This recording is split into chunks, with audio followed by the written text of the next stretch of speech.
唔係以子改父，你知唔知啊？咁啊，CY 要賴中聯辦嘅咯喎，要賴阿爺嘅咯喎。咁佢咧即係 CY 就賴係董建華嘅遺訓。不過董建華完成佢未完成嘅夢，不過係我哋嘅噩夢。好啦，我哋休息一陣先。香港人網7歲啦，你都想同人網講聲生日快樂？快啲報名參加6月16號喺旺角帝皇庭宴會廳舉行嘅香港人網大型生日晚會，我哋為你準備咗豐富嘅美食佳肴、充滿驚喜嘅表演節目同埋壓軸大抽獎，務求令你同一眾人網主持、嘉賓歡度難忘嘅生日派對。報名詳情請留意香港人網討論區。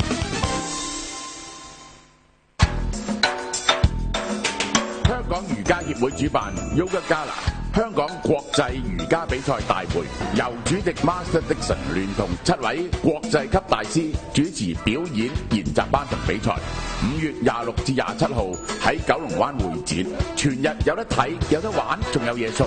每張門券可換取價值高達1300蚊嘅福袋。快啲嚟 Yoga Gala Share and Dare 啦！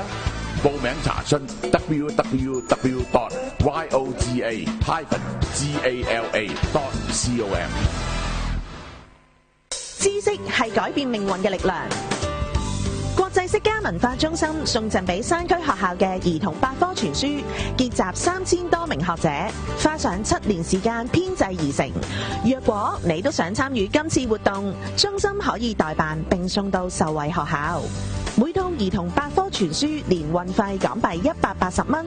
本中心主席郭兆明先生仲會回贈內含14套精彩印度電影光碟一輯俾參與者。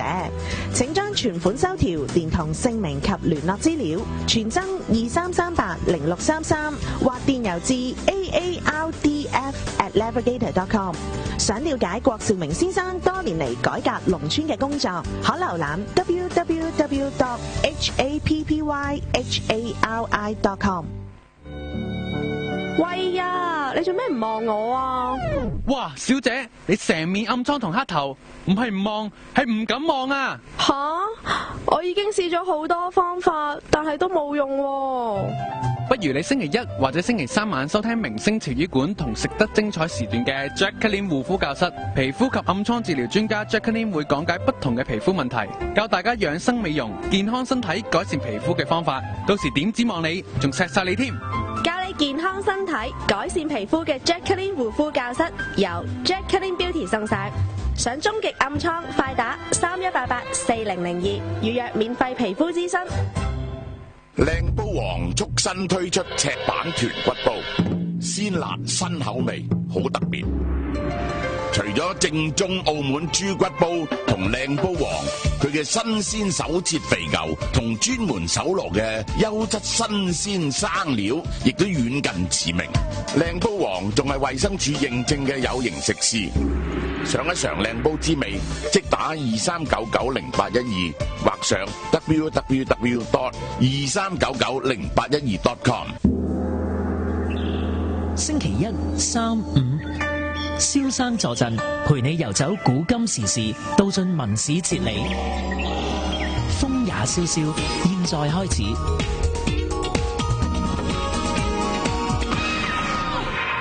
翻嚟啦，好啦，咁就係今日個股市又跌100點啦。係，咁個原因就係即係西班牙啲銀行又被 downgrade 啦，西班牙又被 downgrade 啦。我話呢啲危機咧，你係喺嚟緊咧，你係會不停咁樣衝擊嘅，即係咁樣樣。即係所以咧，我先至係咧係過去2、3個月，我都同大家講，我係有一個比較悲觀嘅態度嘅，其實係。但我睇咁嗱幾樣嘢分開同大家講咧。首先第一就係歐羅希臘係咪會退出歐羅咧？我認為退出嘅機會仲係細嘅，但係咧到最後咧嗰樣嘢咧就唔係一個理智嘅決定嚟㗎啦。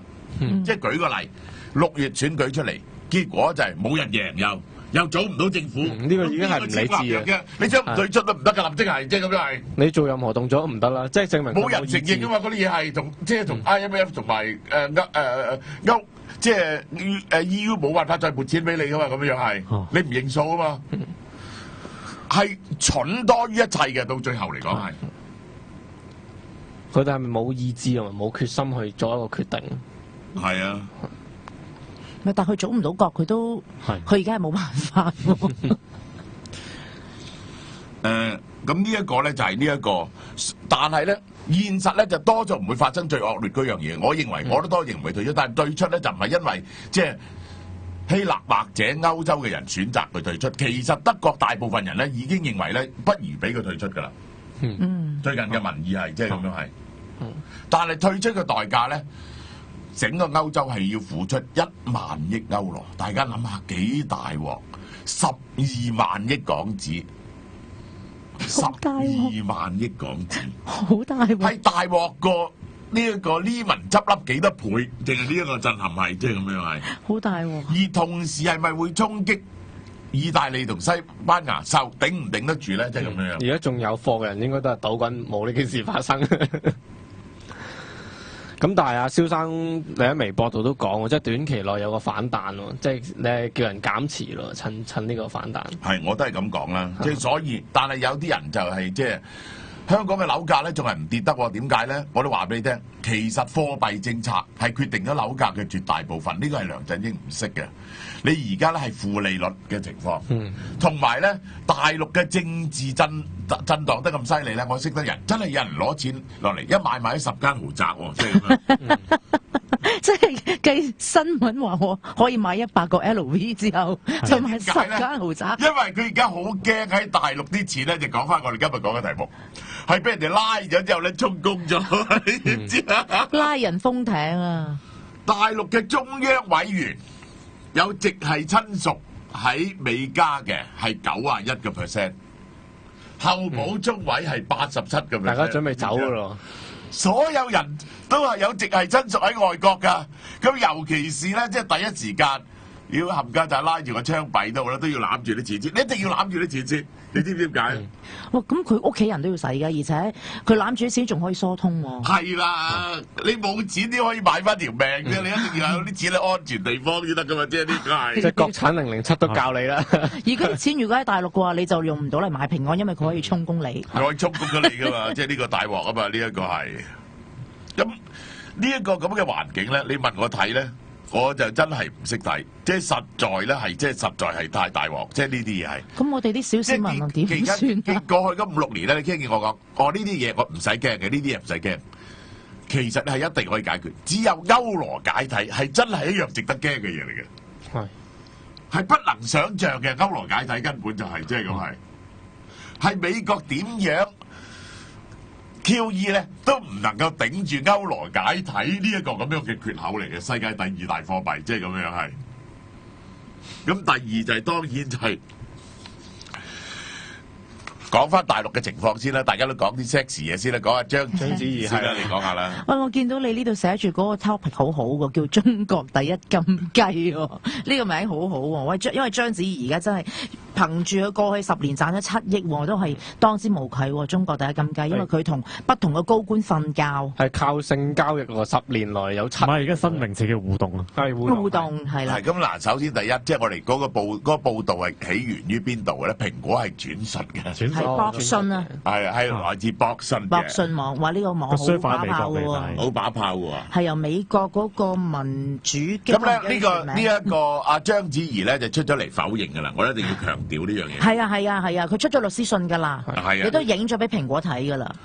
啊，咁就係呢一個唔認咁，我哋即係從個新聞本質去判斷，即係呢一個新聞嘅可信性係如何啦。即係你即係作為一個新聞從業員，你要咁樣睇㗎嘛。第一，咁就我 query 一樣嘢啦，即係你如果同薄熙來上床係收1000萬一次，你冇理由10次收1億㗎喎。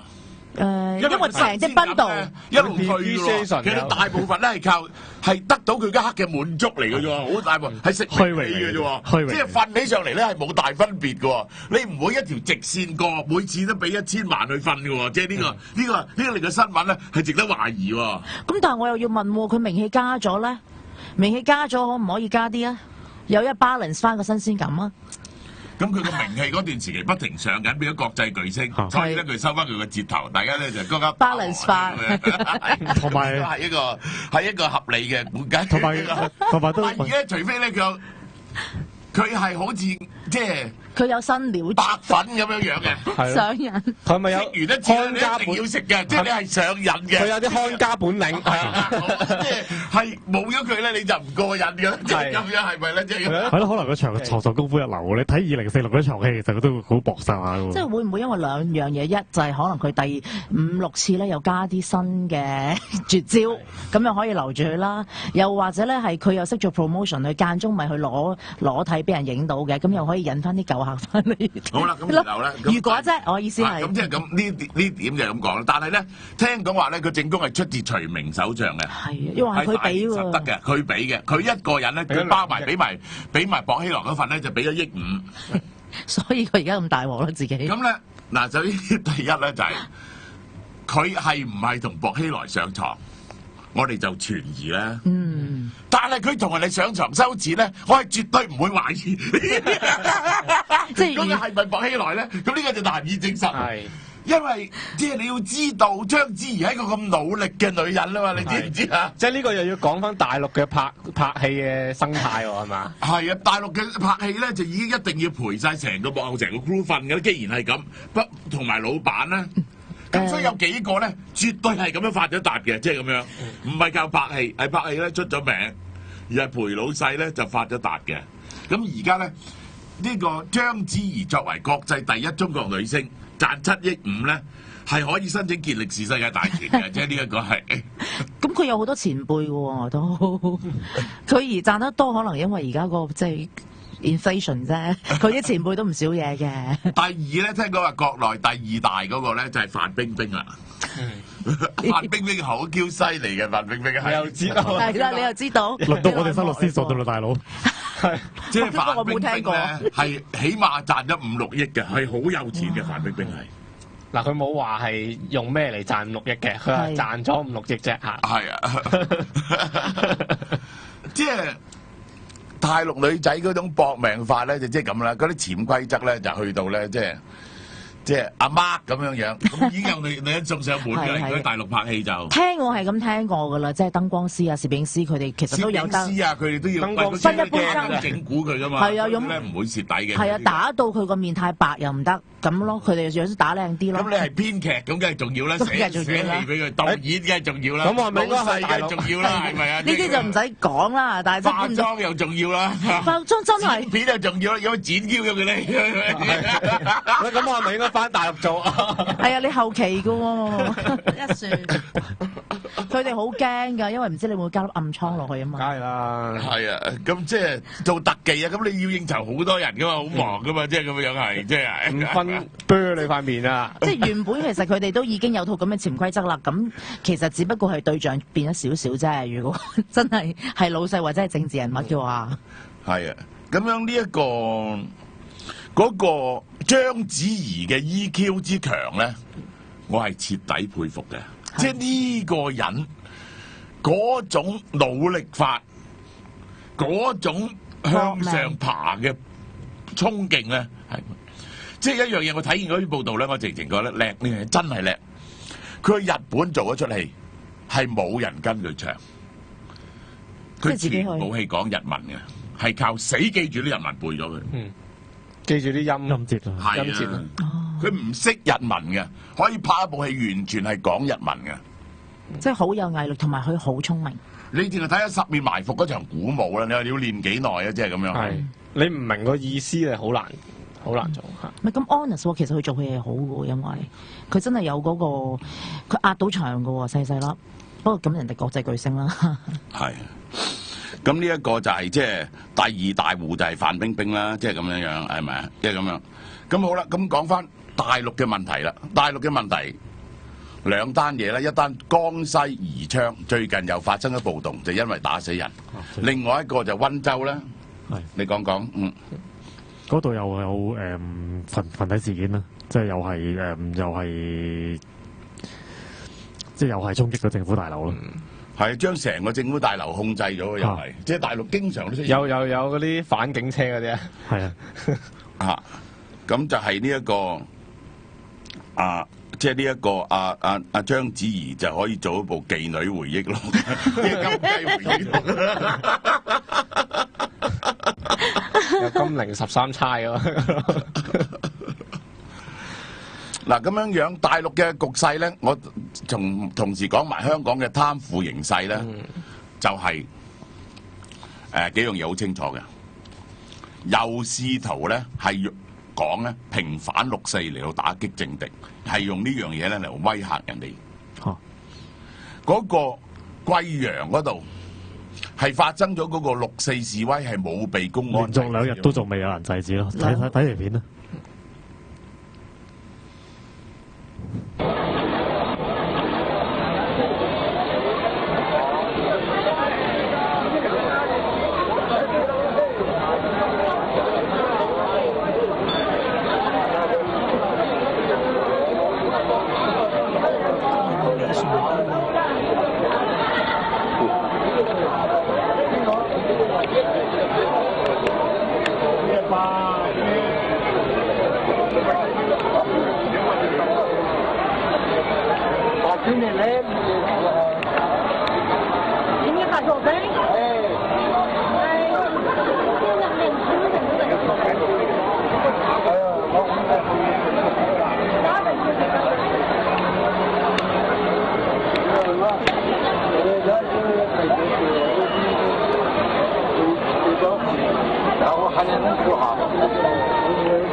係嗱，首先第一嗰個人即係一個維權分子嚟嘅，佢年年都請人去旅行。佢今年好神奇，就覺得咧冇人制止佢，即係佢係咪73歲退休工人李崇標啊？應該係嘛？係啊，咁咧我要講俾你聽，佢話佢嘅解釋咧就係咧，即係大陸咧就因為啲人掛住內鬥，唔得閒去理佢，你係錯啦。因為嗰套 system 咧係 work the other way round， 係，即係咧制止係 build up 咗喺套 system 入邊㗎啦。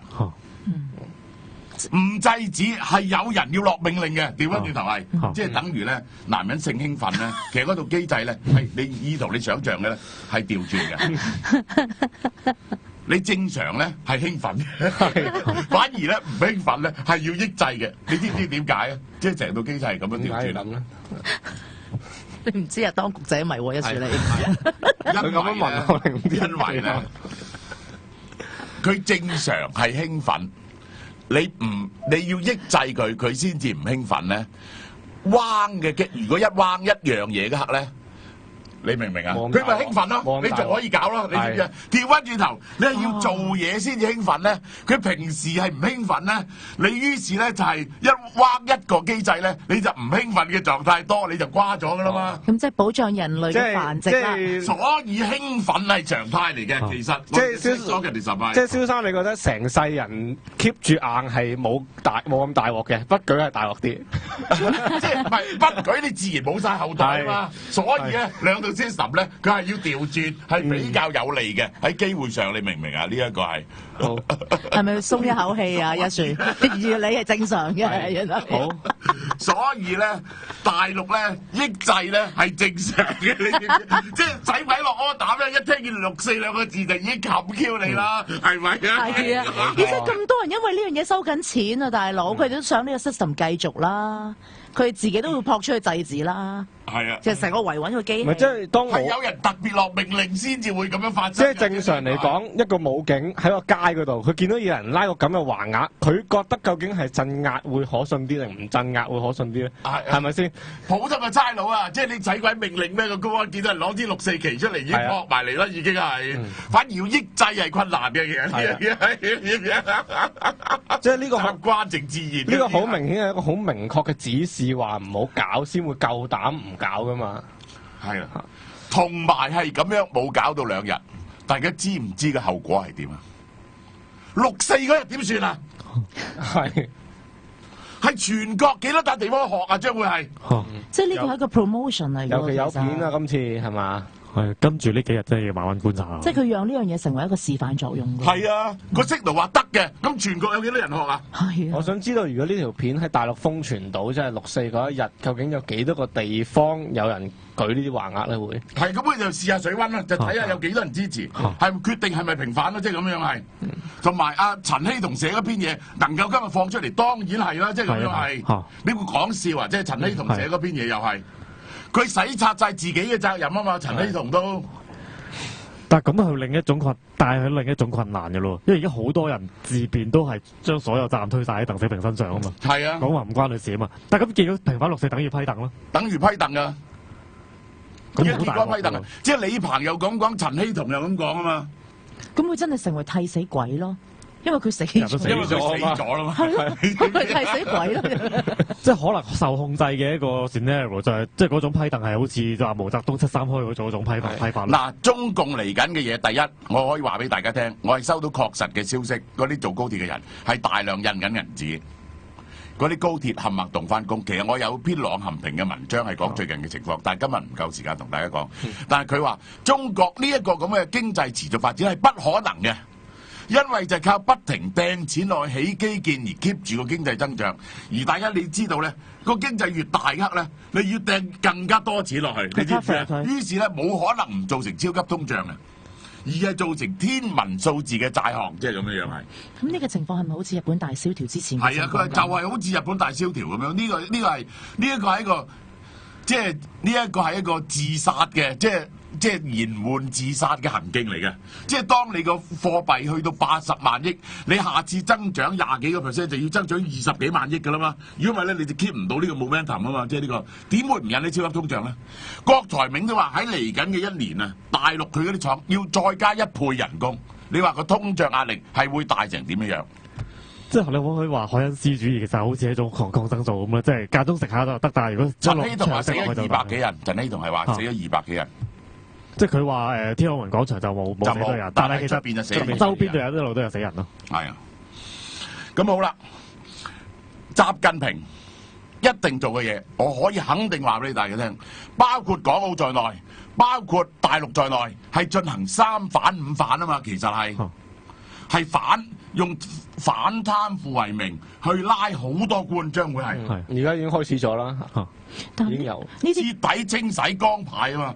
呢個其實呢個講出嚟咧，真係好大諷刺性啊！堂堂阿爺，堂堂爸爸就唐長千，佢唐長千有個堂兄弟咧，就叫唐其千，你知唔知啊？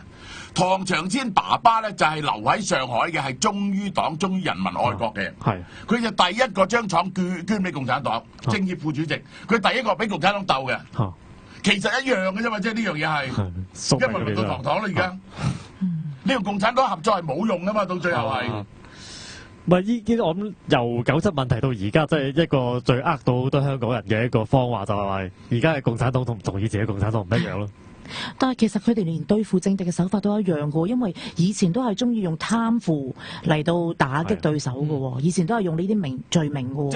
即係習近平，即係其實個心就咁樣諗，所以咧喺港澳已經先行，嗰啲人咧就聞到佢陣風。呢個咧包括咧就係打擊呢一個大佬佢哋大佬啊。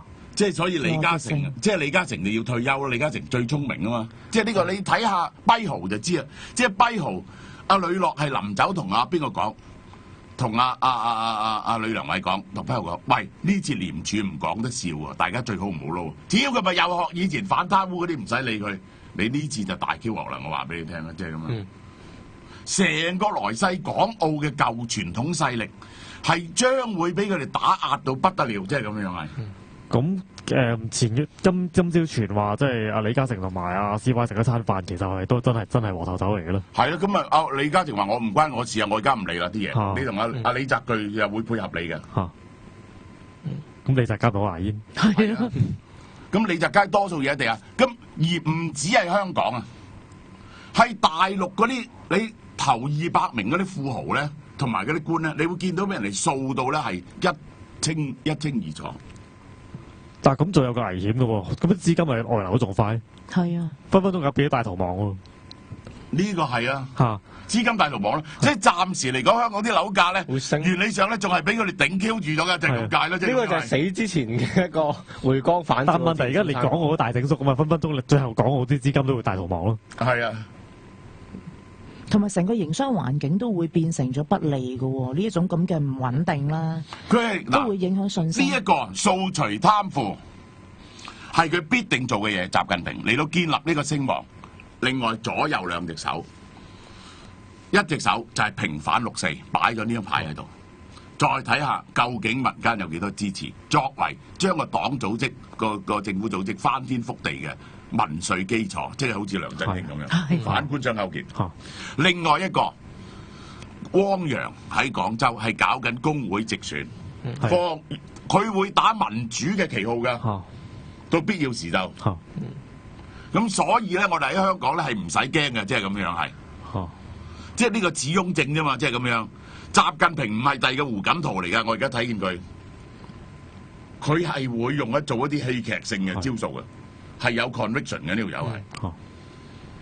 因為而家中國都已經好似類似70年代俾中國係喺另一個十字路口嗰度啦。係啊，可能會有戲劇性嘅事發生咯。咁就即係大陸，即係其實就好中意，即係等於以前咁啦，好中意抄啲有錢佬家嚟到充公國庫㗎嘛。其實薄熙來就如此啊嘛。係。佢係充公自己嘅小金庫啫。咁呢一次咧就係即係當然啦，即係咁樣樣係呢一個問題係嚴重嘅，而係睇唔通嘅。但係即係共產黨將會面臨劇變，係點樣劇變法咧？即係大家一定要留神去睇。咁呢個係一樣嘢啦。第二就再講翻，基本上而家除咗毓民同大舊，其他3區我都係審慎樂觀嘅。overall 整體嘅判斷，當然唔係容易嘅，千祈不能掉以輕心，即係咁樣係。我相信大家都唔會覺得容易啦，嗰3區，係啊，大家都明白嗰個難處喺邊。所以先至咁早要搏命啫嘛，即係咁樣係。通常泛民嘅政黨係6、4、7頭先正式開工嘅啫。同埋過往佢哋都有一種食老本嘅感覺嘅，其實真係冇咁薄嘅。但係經過即係區選嘅教訓，我諗我哋唔可以掉以輕心咯。係啊，咁就一定要俾人哋加雙倍努力。雙倍努力咧就係咁，就第一就我哋會打電話俾大家啦。就其實大家睇下佢哋話，其實都係喺我 office 度打出嘅。你一睇2891字頭咧，你就知道咧係人網打俾你㗎啦，即係咁。係啊，上面我見到已經有2個妹妹啊喺度打緊㗎啦，頭先睇下聽到㗎啦。咁呢啲嘢其實最後點樣發生咧？我真係唔知喎，即係咁大嘅改變咧。其實呢啲係歷史性時刻嚟喎，即係呢啲係歷史嘅轉捩點，歷史到咗轉捩點喎，即係咁樣係。其實而家唔單止係中國歷史，成個世界歷史都喺個大轉捩點嗰度咯。係咪嗰種好似扮民主咁，係好似想學俄羅斯好似普京咁樣樣？有啲可能嘅，我又即係對大陸嘅民主化，我其實就都唔係太樂觀咯。起碼咧有一個人一定係打住民主嘅旗幟嘅，即係繼承嘅溫家寶，佢就會不停搞噶啦。嗰個人叫汪洋。習近平容唔容許咁做咧？汪洋就會打住民主嘅旗幟就係上位嘅意圖係，即係咁樣係民主法治，即係咁樣樣。咁對大陸嘅民主化係好定壞？我諗要睇佢之後會點樣處理翻啲歷史問題咯。但係而家嗰陣除都已經係唔好啦，因為個個都已經鋪定路，將嗰樣嘢淨係賴晒落一個死咗嘅鄧小平嘅身上面。成件事都冇反省㗎啦，即係話咧，我係可以判斷話俾大家聽，大陸嘅奇蹟性經濟增長到呢度差唔多係完結。其實如果唔作出某種政治上嘅改革咧，係好難再走落去，即係唔能夠再用過往嘅招數咧保持個經濟增長，會搞到最後會變到法國大革命咁樣咯。係，我想問幾個禮拜㗎啦，我呢啲小市民咧係咪有基金又賣咗佢，有股票都賣咗佢，將啲錢放翻喺度咁樣啊？我真係又唔敢勸人喎，但係呢時我唔敢叫你買嘢啫嘛，即係咁樣係。咁有個月供佢賣緊嘢嘅喎，阿蕭生呢2個禮拜都不停喺微博叫人哋，即係如果有反彈可以考慮減持㗎啦。係。咁呢一個如果嗱，我講俾大家聽啊，即係而家民主黨就6點幾，如果再打一次，即係5C 14局，再拉低咗佢，要梁振英再衰啲，而呢一個人力作為堅決對抗梁振英嘅團體嘅話咧，喂係有機會喺政治上3個月追過民主黨喎，其實係。係，因為民主黨冇辦法㗎，佢要開民主黨只會向門啊！下沉嘅啫，又係。佢要開門俾阿 CY 㗎嘛，佢扮唔到硬好耐民調嘅。之前民主黨都跌過一輪金㗎啦嚇，最主要真係最近期就係拉布，佢冇角色喺度就更加跌嘅。係啊，即係你點解個民調即係民建聯都升咧？就係因為人哋有角色咯，嗰件事入邊。同埋 CY 做得太核突啦！我呢排搭的士咧，如果新聞 CY 講緊嘢咧，啲的士司機其實冇聽人望過，我特登有問佢啊，佢冇聽人望㗎。佢自己都話：喂 CY 就嚟講到香港陸沉咁樣樣啦，因為冇5C14個。嗰個的士司機咁同我講啊，都識得咁講啦，你乜嘢都賴係唔得㗎嘛，即係呢一個。佢賴到最尾，我就話：啊，你啊係咪好中意聽人望啊？佢話佢冇聽，佢都識喎，我有介紹佢啦。當然之後就。咁呢個民主黨一定要放路俾 CY 行嘅時候，佢都係攞嚟衰啊！佢攞嚟衰嘅，而係 CY 嘅民望咧，將會跌得好快。但係佢唔可以唔放噶嘛！佢第一次妥協咗政改，佢而家一定要再幫手，因為佢有嘢喺人哋度，咁有把柄喺人哋度。佢死梗。好，咁今集節目時間差唔多啦，咁下個禮拜見，下禮拜5見。拜拜。香港人網，咁講至好聽。